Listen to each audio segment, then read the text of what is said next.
Greet you all in the name of the Lord Jesus Christ. Praise the Lord. My name is Reverend Otieno, by the grace of God, Vicar at Anglican Church of Kenya, Parish of St. Augustine in Madaraka, bringing you our continuing series, Understanding Healing. And we have been on this for a while because healing is a big thing, and we need to understand all the aspects and the respects of healing, so that when we engage healing, we engage it in a manner that is holistic, in a manner that is complete, in a manner that helps us to become what we are supposed to become, people who walk in shalom, completeness, integrated, lacking nothing, nothing missing, nothing broken. And so today, the Sunday, the 18th day of October 2020, our topic is divine repairs. Divine repairs. How does God divinely repair us? Divine repairs. And we're going to go straight to our reading, which is from Romans chapter 8, from verse 18 to 28. Romans chapter 8, from verse 18 to 28. Here is what it says. For I consider that the sufferings of this present time are not worth comparing with the glory that is to be revealed to us. For the creation awaits with eager longing for the revealing of the sons of God. For the creation was subjected to futility, not willingly, but because of him who subjected it, in hope that creation itself will be set free from its bondage to corruption and obtain freedom, the freedom of the glory of the children of God. For we know that the whole creation has been groaning together in pains of childbirth until now. And not only the creation, but we ourselves who have the first fruits of the Spirit, groan inwardly as we wait eagerly for adoption as sons, the redemption of our bodies. For in this hope we were saved. Now hope that is seen is not hope. For who hopes for what he sees? But if we hope for what we do not see, we wait for it with patience. Likewise, the Spirit helps us in our weakness.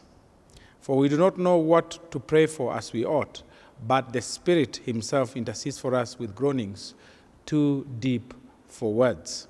And he who searches hearts knows what is the mind of the Spirit, because the Spirit intercedes for the saints according to the will of God.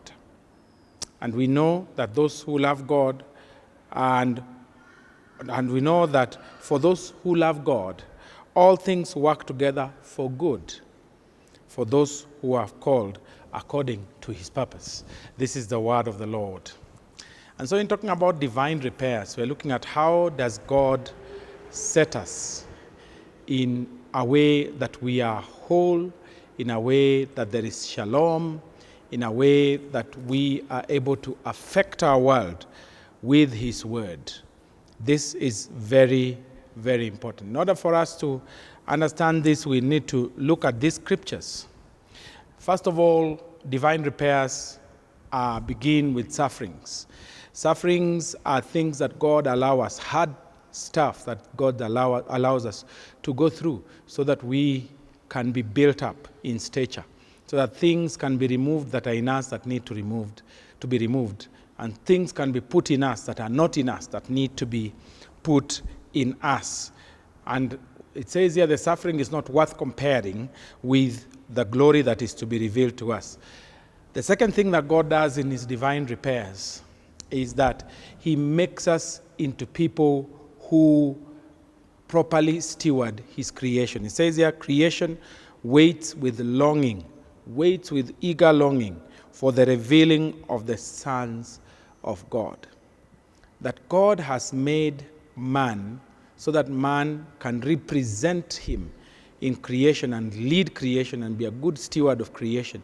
Creation itself responds to how God repairs us. When God repairs us and we are made whole and we are healed, then we are able to become better stewards of creation, not just in environment, but also in resources, to ensure that the world is a safer and a more godly place to live, and his kingdom comes and his will be done. It says creation is set free from its bondage to corruption, because creation becomes corrupt because man is corrupt. But once man is delivered from his corruption, then he is able to deliver creation which he superintends over, he's able to deliver it from corruption. For we know, it says here, that the whole creation has been groaning together in pains of childbirth until now. And this is profound, because God is birthing a new generation of people who are healed, people who are ready to walk with him, people who are ready to do his will, people who are ready to do his bidding. And that's what he is trying to say. He's trying to bring us to the place where we are able to walk with him. For in this hope we are saved. Now hope that is seen is not hope at all. For who hopes for what he sees? But if we hope that we do not see, we wait for it with patience. One of the other things that God repairs in us is hope. He births hope in this. He births hope in us. And through us, he births hope in the world. You'll be amazed at how many people live without hope. You'll be amazed at how many people live without the hope of a better tomorrow, of a better day, that there's going to be a day that they are not going to be in pain. There's going to be a day that they're not going to be struggling and suffering and hustling and all those things. That there's going to be a day when there's going to be peace and tranquil and provision and security and all that, and that people are not going to go to work because they need to go to work. They will go to work because they must go to work and because they want to go to work and they enjoy it, because God will already have provided everything. This is the hope, and we wait for it with bated breath. But it also says, likewise, the Spirit helps us in our weakness. And we'll be talking more about weakness in a few lessons to come. But the Spirit knows where we are weak. One of the divine repairs is that God knows the places where we lack, the places where we lack strength, the places where we are weak. We are not able to engage at the place and the point where we need to engage. So what does God do? He helps us through his Holy Spirit. And he helps these weaknesses so that we are able to obey him even in these places where we are weak. One of the meanings of this word, helps with our weakness, one of the translations has the same translation as a nurse helping patients. So the Holy Spirit is likened to a nurse or a doctor helping a patient, nursing a patient who is not able to walk, who is not able to get up, who is not able to eat. In some of these areas, this is the picture we get. We get the picture that God is a nursing God. He nurses us. The Holy Spirit nurses us in our areas of weakness. And then it says here also, and he who searches, it says here also, he intercedes for us. Not only that does he help us in our weakness, the other thing he does is that he intercedes. That means he comes between us and God. He goes to God and say, help him with this. He comes to us and say, trust God for this. So he intercedes, but he also prays for us. And he does that with groans that words cannot express. Groans that are too deep for words. So the Holy Spirit feels deeply for us. And part of the divine repairs is that there is a somehow in the way that God does things. You know that you're not going to go through this thing at all. But somehow God is able to take you through it because he knows just how deep to groan for you and me.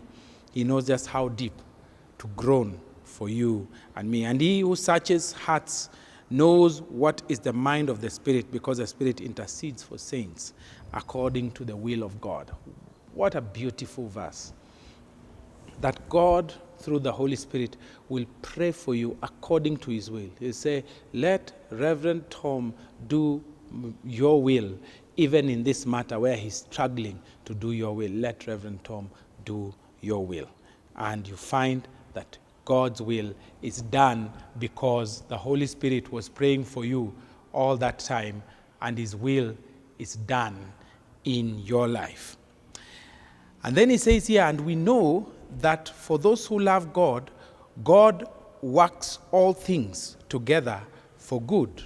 For those who love God, God works all things together for good. This is amazing. It's amazing stuff. That God actually works all things together for good. That everything that happens in your life, none is an accident. One of the divine repairs is that God takes what we consider to be wasted years, and he takes them and he recoups them, and they become not wasted anymore, but they become invested years. He takes those episodes that you feel were wasted episodes, and he recoups them, and they become invested episodes. He takes your wounds that were supposed to waste you away, and he heals them, and he makes them ministry opportunities. This is how God turns everything, and everything works for good. These are divine repairs. What is our role in inner healing? What's our role in inner healing? It's good to know that the Holy Spirit does play a part, but we also need to understand that we play a part in this journey of inner healing. Let's look at the 7 things or the 7 principles that constitute our responsibility or our role in as far as inner healing is concerned. Number 1 is we have to learn to face our problems squarely. Brutal honesty with ourselves is very important. That we must be brutally honest, and we must confront the issues in our lives, acknowledge the pain, and allow God access to that pain. Number 2, accept responsibility in the matter. Where things went wrong, accept responsibility in that regard.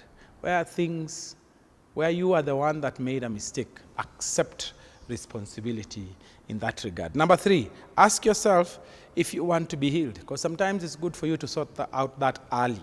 Do you want to be healed? Because if you want to be healed, you need to make a decision early, because healing is not a pleasant journey, and healing is not a short journey. So you need to ask yourself, do I want to be healed? Number 4, forgive everyone who is involved in the problem. Forgive everyone who is involved in the problem. And it's important for you to know that forgiving everyone who is in the problem is a very important thing. Number 5, forgive yourself. There are times you are the one who made a mistake, and you can forgive everybody else and say, but I can never forgive myself for what I did. No, you must learn to forgive yourself. Forgiving yourself is of utmost importance. Number 6, forgive God. Forgive God. Forgive God. It's important for you to forgive God. Some people are angry with God, so they cannot receive healing from God, because they say, God, why did you do this to me? So instead of spending time before God and saying, God, please heal me, they're spending time saying, God, why did you do this to me? You must learn to forgive God. Number 7, ask the Holy Spirit to show you what your real problem is and how you need to engage it. Ask the Holy Spirit to show you what your real problem is and how you need to engage it. Sometimes we don't know what our real problem is. Sometimes it takes revelation, sometimes it takes knowledge. You need someone to teach you what is the problem. How is this problem dealt with? And once that person has taught you, then you'll be able to engage in a more enriching and in a more meaningful way. So may God bless you. May he keep you. May he walk with you. And may he watch over you. And may today and always be a time when you can know divine repairs. And those divine repairs will continue to run your life and make sure that the river of God, the river of life, is flowing through you, who is the city of God. Let's pray together. Heavenly Father, thank you for your goodness and mercy and grace. Pray in the name of Jesus that you touch and minister to us, that this day we shall experience your goodness and your grace. And this day we shall know what it means to be loved by you, to be appreciated by you, and to be touched by you. Lord, I pray that you would, just in a very, very special way, repair us where things have fallen apart, where we feel the walls in our lives are broken down. Repair our walls and repair everything about us that needs to be repaired. We thank you, we honor you. In Jesus' name we pray. Amen. God bless you. And have a good day.